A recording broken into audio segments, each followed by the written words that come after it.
السلام عليكم يا حبيبات، يا رب تكونوا بخير وصحة وسلام وطمأنينة وراحة بال، اللهم آمين يا رب العالمين. حشتوني من الفيديو اللي فات.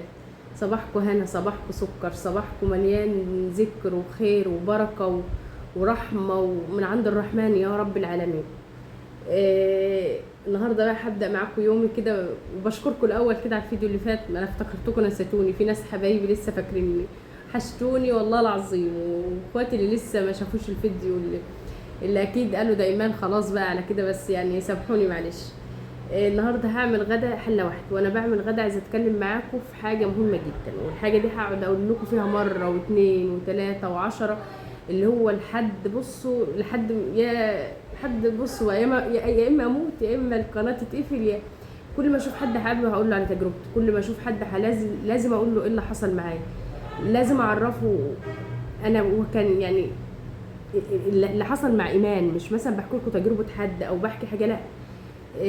هقول لكم على البركه اللي حصلت في بيتي، هقول لكم على الرزق اللي حصل وزاد في بيتي، هقول لكم على سبب.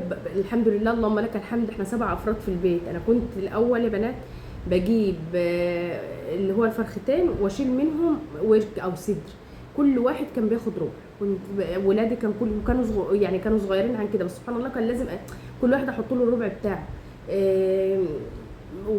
يعني سبحان الله يا رب، تحس ان ما كانش فيه بركه في البيت، ما كانش فيه بركه في الاكل، لحد اللهم لك الحمد ما عرفت ان الذكر وانك تذكري ربنا وانت بتعملي الاكل، وانت بتذكري ربنا وانت بتعملي الحاجه، ربنا بيزود البركه في بيتك، والبركه بتزيد في البيت فعلا في كل حاجه بقى في البيت. اللهم لك الحمد والشكر يا رب. انا دلوقتي بجيب الفرخه والله العظيم بتكفينا وبتزيد. هتقولوا بتزيد، هقول لكم معرفش، والله العظيم بيزيد منها، يعني يزيد فص من بنت دي، يزيد مش عارف جناح، يزيد مش عارف، والله العظيم يا بنات بيزيد منها. وانا بقول لكم ان انا كنت الاول بجيب اللي هو فرختين، اشيل منهم مثلا اللي هو كل واحد، احنا 7 افراد، كنت كل واحد ربع واشيل الباقي. سبحانك يا رب، يعني كنت قسمتها كده. طول ما انا واقفه في المطبخ مثلا بعمل الحاجه دي، استغفر. اول حاجه اي حاجه ابداها لازم بسمي الله عليها، بتسمي الله على الحاجه بتتمنى بركه. وسبحان الله يا ربي، انا عايزاكي تجربي حتى وانت بتغرفي الرز كده، سمي الله وخدي من الجنب، خدي من قدامك. هتلاقي سبحان الله الحله اللهم بارك، يعني البركه فيه. كنت بعمل العزومات الاول بنات، كنت بعمل عارفين اللي هو بجيب بقى واعمل دربكه. سبحان الله يا رب، بعمل العزومه دلوقتي وما بكلفش كتير، وسبحان الله بتبقى فيها بركه، وبتبقى الاكل طعمه حلو، والناس بتبقى تاكل ومبسوطه. فسبحان الله يا رب، هي بتبقى كده، بتبقى بركه الصلاه على الرسول صلى الله عليه وسلم، بركه الاستغفار. فانا طول ما انا واقفه مثلا بقسمها، هعمل الفرخه مثلا دي، انا هنضف الفرخه، لا، طول ما انا بنضف في الفرخه استغفر ربنا، بتن استغفر لحد ما اخلص الفراخ. خلصت مثلا الفراخ داخله على الرز سامحوني يا بنات. طول ما انا بعمل الرز الصلاه على الرسول صلى الله عليه وسلم، فانا مقسماها. خلصت مثلا وانا داخله على ترويق الشقه، وانا بروق في الشقه كلمتان خفيفتان على اللسان حبيبتان الى الرحمن، سبحان الله وبحمده سبحان الله العظيم.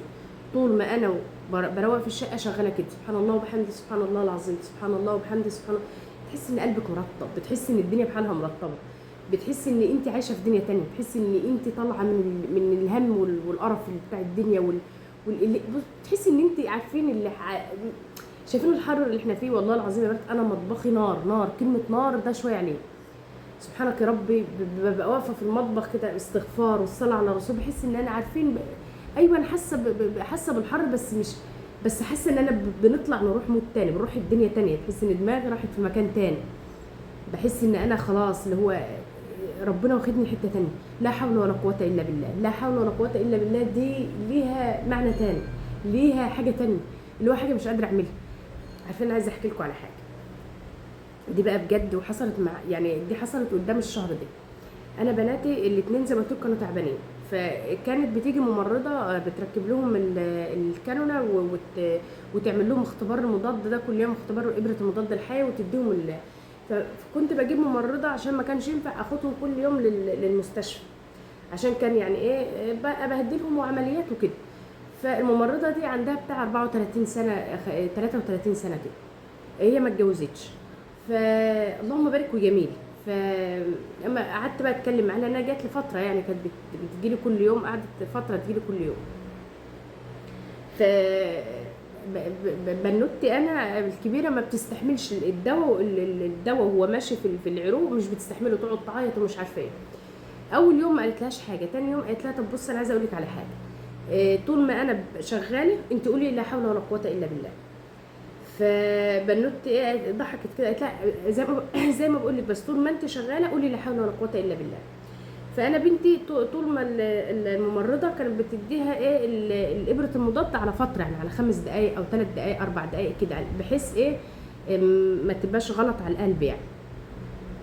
فكل ما تيجي تدي، بنوتي قعدت يومين والله، اول يوم وتاني يوم هي ما قالتلهاش غير تالت يوم.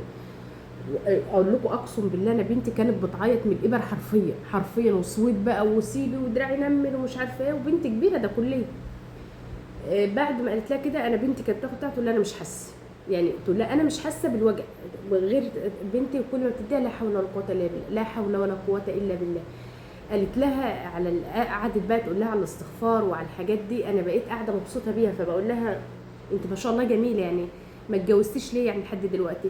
قالت لي انا فانا بقول لها يعني قولي ذكر كذا عشان الجواز وكده، ويعني خدنا على بعض بمعنى صح يعني، وكنا بنتكلم. لما حكت لي بقى عند احنا 4 بنات وهم 4 بنات وما لهمش صبيان، اخ صبيان. قالت احنا الحمد لله كلنا متعلمين، 2 صيدله و2 واحده تجاره، ودي كانت خدت كليه حقوق، وبعد الحقوق دخلت 2 سنين تمريض خاص عشان تشتغل. فبتقول لي والله العظيم انا عملت كل حاجه، ان انا ان اي حاجه يعني اعرفها، ان مثلا قالت رحت عملت عمره ودعيت لاخواتي ان ربنا يكرمنا ويرزقنا، كانت اول دعوه في اول ما شفت الكعبه. قالت استغفار بستغفر، اللي هو قالت لي بس ده رزقي، انا مقتنعه ان ده خلاص ده رزق من ربنا، وربنا عطاني رزقي كده. انا واخواتي، هي الكبيره. قالت لي هي واحده بس من اخواتي اللي اتجوزت، وقالت اللي اقلنا جمالا، يعني اقل واحده فينا في الجمال هي اللي اتجوزت. قالت مامتي ما كانتش راضيه بجوازها ومش عارفه تقول لا كله، قالت لها ماما خلاها تتجوز عشان ما احسش انا بالذنب العمر كله، فهي سبحان الله هي رزقها جه ونصيبها جه خلاص. فقالت لي انا تاني تحكي لي على الاستغفار والرضا اللي هي فيه، وقالت لي انا نصيبي كده وراضيه، يمكن كنت اخدت واحد عمل وخلى فيا، او كنا اخدنا مثلا، قالت لي يمكن ربنا رضانا بكده، يمكن ربنا، قالت لي وربنا كرمنا وطلعت العمره، واختي هتطلع وبنحوش هنطلع بابانا ومامتنا. انا بقيت قاعده جنبها كده، عارفين لو بتفرج عليها مبسوطه بيه، وكميه الرضا وما شاء الله جميل. بس عارفين كميه الرضا اللي هي فيه وكميه والله يا بنات انا بقيت قاعده قدامها ببص فيها كده، بس لما بنوتي قالت لا حول ولا قوه الا بالله وراها زي هي ما قالت لها، وهي وما وجعتش وما حصلش وجع، قلت سبحانك يا رب. يعني شوفوا احنا في ايدنا حاجات وربنا اللي قايلنا عليها، واحنا مش بنعمل بيها بمعنى اصح، يعني حاجه اهو انت قاعده قايله يعني بتقولي لا حول ولا قوه الا بالله، مش حاجه تعباكي، بالعكس انت الذكر شغال كده في لسانك. فداوموا على الذكر يا بنات، والله بيجيب بركه في البيت وبيجيب رزق في البيت. انا زي ما قلت لكم، انا الحمد لله الفرخه دلوقتي بقطعها على 7 افراد، او ساعات على مثلا على 6، وما شاء الله بتبقى زي الفل وبتكفينا. والله انا كنت عاملاها امبارح وزاد منها، عايزين اكتر من كده. ليه؟ بالبركه، ببركه الاستغفار والصلاه على الرسول صلى الله عليه وسلم.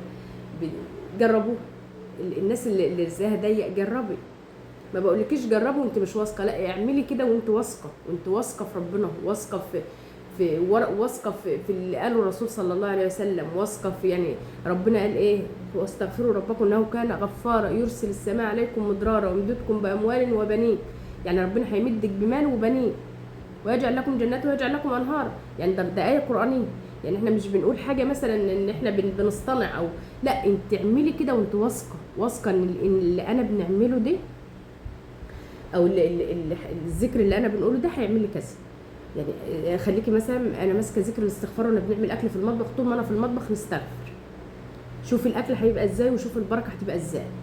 هتقولي يا ايمان ده، هقول لك انا ما بقولكيش جربي، بس انا بقول لك اعملي كده وانت على يقين بكده. يعني انا بنتي والله يا بنات، انا بقيت يعني بنتي مسكت كل يوم قعدت يومين تعيط، فهي الممرضه سبحان الله رب كانت وهي قاعده كده بتقعد لسانها شغال، يعني الممرضه انا ببقى قاعده جنبي لسانها انا مش عارفه هي بتقول ايه، فهي لسانها شغال. فلما بنوت عيطت يومين ورا بعض تعيط، قالت لها طب بصي اعملي كذا كذا. فلما عملت سبحان الله يا رب يعني لا وجع ولا وقالت ما بتوجعنيش وما فيش وجع، قالت لها ما فيش وجع مش بتوجع. ف يعني شوفي حاجه وانت قاعده سهله. طب ليه ما الاقي حاجه صعبه عليا؟ شغل البيت انا مش قادره اقوم اشتغل، مش قادره اقوم اعمل حاجه، يعني اقول لا حول ولا قوه الا بالله. بننقل يعني نخلي ربنا، شوف قوه ربنا وربنا كله اللي هو اللي هيعيني، هو اللي هيقويني، هو اللي فالاستغفار، الصلاه على الرسول. وانت يعني السيده فاطمه لما قالت للرسول ان هي مش قادره تشتغل في شغل البيت ومش قادره تعمل ومش قادره تخلي، قال لها ايه؟ قال لها وانت رايحه تنامي سبحي 3 كبري واستغفري. فيعني اعملي كده وانت رايحه تنامي، مش هياخدوا معاكي 10 دقايق والله مش شغل، لا 10 دقايق، مش هياخدوا معاكي 3 دقايق او دقيقتين كمان، مش واخدين معاكي حاجه وانت على السرير كده على ايدك كده، مش هياخدوا حاجه. خدي بالاسباب، خدي بكل الاسباب، اعملي بكل الاسباب. انا يوم ما فتحت القناه دي قلت لكم انا خدت اللي هو حاجه، يعني حصل لي ظروف وحصل لي ضربات وحصل لي حاجات، وكان نفسي ان انا مثلا اوسع رزقي وان انا نعمل حاجه، وان انا لا خلاص انا الحمل تقيل على جوزي، عايزه اي حاجه اساعد بيها. ما حسيت ان انا لا خلاص، فانا كنت فاتحه القناه دي نيتي ان انا عايزه اساعد، اللي هو عايزه اساعد جوزي، عايزه اعمل حاجه. سبحان الله يا ربي، والحاله اتغير ان انا لا بعد ما فتحتها قلت لا اول رزق هيجي لي منها هروح عمره، ونفسي اروح عمره. وحطيت اللي هو وبدات بقى اتجه لحكايه التوفير، وانا وحكايه التوفير الاستغفار، بقيت استغفر واصلي على الرسول واعمل اذكار، ربنا بارك لي في بيتي، ربنا بارك لي في اكلي. بعد ما كنت بصرف مثلا 300 جنيه بقيت بصرف 200. عارفين اللي هو ما بقيتش كنتش بروح السوق اجيب خضار ومش عارفه، اي نعم انا اليومين دول مش عارفه انزل، بس كنت بروح اجيب لان بناتي تعبانين، ما كنتش بعرف انزل، ما كنتش بعرف يعني ما كنتش بنزل، وما كنت بروح اجيب مثلا 2 كيلو طماطم، عارفين كان قله بركه يا بنات. بتاع الخضار ده او السوبر ماركت، انك تجيبيش الحاجه على بعضها، والله العظيم قله بركه فظيعه. لا لما انت بتروحي تجيبي خضارك على بعضه، ولا هنجيب خضاري مثلا 15 يوم او هنجيب خضاري بالاسبوع، لا يا بنات لا فرق والله، جربوها يعني، جربوا الحكايه دي. بتحسي ان انت ربنا مبارك لك في حالك وربنا مبارك لك في دنيتك، فتحسي كده ان في بركه في البيت. يعني في حاجات احنا بنتلاشاها يعني كده او ما بنعملهاش، ما بيبقاش فيها يعني ما بنبقاش واخدين بالنا ان هي الحاجه ديت مثلا هتعمل بركه في بيتي، هتزود خير في بيتي. بس فعلا انا كان بيجي، كنت بجيب ال 15 يوم، كان بيجي عليا مثلا كنت بروح السوق 15 يوم، كان بيجي عليا في ال 15 يوم دي لا انا عندي حاجات خضار في البيت. لو احتجت مثلا كيلو طماطم، غير ان انا لو مخزنه طماطم في الفريزر، وتخزين الطماطم ده من اكبر النعم. طماطم، جزر، قلقاس، والله العظيم انا طبخه قلقاسه اول امبارح يا بنات من السنه اللي فاتت، عندي باميه من السنه اللي فاتت، يعني ما خزنتش باميه السنه، وعندي باميه خزين من السنه اللي فاتت. فما فيش حد يجي يقول لي بقى ما تخزنيش وخلي الاكل كل حاجه على في ميعادها يعني. معلش انا ساعات ما بقاش عندي الحاجه وبفتح الفريزر اطلع اخزن الحاجه، مثلا بتبقى في السوق ب 50 جنيه وانا جايباها ب 5 جنيه. طب ليه ما انا اخزنها؟ ما تبقى الطماطم رخيصه، ما اجيب واخزن وارمي في الفريزر، هيزعلني في ايه؟ هيبقى عندي خير وبركه في بيتي. في حاجات يا بنات نعملها كده بتزود الخير والبركه كده، او بتبقى عندك بيتك مستور، بمعنى اصح استوري بيتك. يعني في حاجات نعملها نستر بيتنا بيها، زي مثلا اخزن طماطم، اخزن بطاطس، اخزن بصل، اخزن جزر، واخزن قلقاس. في حاجات بتبقى انت عايزه تخزنيها بتعمل بركه في بيتك. يعني تفتحي مش لاقي حاجه نعملها، هنفتح الفريزر هنعمل. الطماطم كان وصل بقى الكيلو ب 50 جنيه، وانا كان عندي طماطم ما كنتش بنشتري، يعني كان في بركه في بيتي. ملوخيه زرعها ملوخيه زرعها مثلا، طبعا دي طلعت ملوخيه ما اعرفش طلعت منين، طلعت زرعه ملوخيه كده، طلعت منين الله اعلم. مع الروزماري دي طبعا شجرتين الروزماري انتوا عارفينهم عندي، بس كان يومين الحر دول كنت ساعات بسهى عليهم، بس ربنا يسامحني يعني عايزين يرووا كل يوم. لو مرش بصوا شجره الملوخيه دي سبحان الله الورق بتاعها مخرم ليه ما اعرفش، جاله منين الخروم يعني الدوده، يعني انا مش شايفه ان في دود هنا يعني، ما علينا الله المستعان. المهم يعني ففي حاجات يعني ما تسمعيش كلام حد اللي يقول لك وفر سيبي كل حاجه لوقتها، وسيبي كل حاجه ليومها، وسيبي كل، لا. انا البصل رخيص اليومين دول، ما اجيبش ليه واخزن. الطماطم رخيصه، ما اجيبش ليه مثلا واخزن. انا بقالي فتره ما نزلتش السوق، مش عارفه اللي فيه، وشفت كذا فيديو ان في حد جاب اسمه الايه، اسمه ايه يا ربي، الزيتون. طبعا انا السنه اللي فاتت كنت مخزنه معاكم برطمان زيتون، اللهم بارك، كفاني طول رمضان، ما اشتريتش زيتونات والله يا بنات، كان اللهم بارك. فعايزه انزل اشوف لو في زيتون هجيب اخزن، عشنا وكان لنا عمر رمضان، ليه اروح اشتري ب 15 جنيه انا في مره اشتريت 15، يطلع 16 حبات زيتون ب 15 جنيه، ليه؟ ما انا ما اروح اجيب لي 3 4 كيلو 5 كيلو واحطهم في البرطمان واقفل عليهم واحطهم هيكفوك والله. كفوني السنه اللي فاتت اللي بعد رمضان، يعني انا استخدمتهم في رمضان وكفوني بعد، وكان اللهم بارك طعمه جميل. ما اجيب مثلا واعمله، ممكن يجي عليا وقت انا معيش فلوس، الظروف اللي انا فيها دي، يعني انا الظروف مثلا وعندي بنتين تعبانين مش عارفه ظروف، ممكن يبقى عندي حاجات في الفريزر غنيان ان انا نروح مثلا نشتري خضار او نروح نجيب حاجه. فالخزين ما يزعلش، اللي تقول لك سيبك من الخزين، لا الخزين يا بنات ما بس اخزن ما مدش ايدي عليه طول ما الحاجه رخيصه في السوق. يعني مثلا انا خزنت طماطم اهو، والطماطم قعدت شهرين رخيصه في السوق، ما اروحش اكسل بقى واطلع من اللي في الفريزر والسوق مليان، لا، طول ما هي رخيصه في السوق وانا شغاله منها لحد بيجي لها وقت بتغلى فيه، يعني تلاقيها بيجي لها وقت كده بتشد شده وحشه، تلاقيها غاليه غاليه جامد. فالحاجه اللي اخزنها لا انساها، اسيبها بقى. القلقاس كنت مخزناه، يعني طبخته اول امبارح كان اللهم بارك جميل.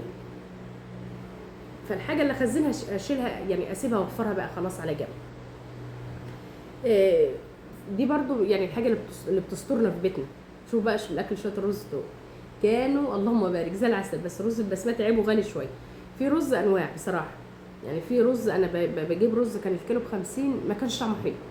الرز ده مش عارفه الكيلو ب90 باين، بنوتي كانت جايباه وجابت لي اللبن ده، عايزه بقى اعمل شويه عندي شيمو بتحب الرز بلبن وهي تعبانه اصلا يا حبيبي، فقلت اعمل لها شويه رز بلبن كده، وبحس كمان ايه ان انا ما اقفش في المطبخ اللي هيتعشى او هيفطر. يعني انا عملت رز بلبن اهو، الاكل ده زاد منه، اللي عايز يسخن في العشاء هياكل، والزياده بقى حاجه تانية، ان مثلا حد عايز رز بلبن يتعشى بالليل او يفطر الصبح، خلاص بقى انا كده الدنيا ظابطه معايا، مش هخش المطبخ تاني اعمل شويه رز بلبن ومطبخ معونين 3 اللي هيدوسوا، مفيش يعني يعتبر مفيش حاجه.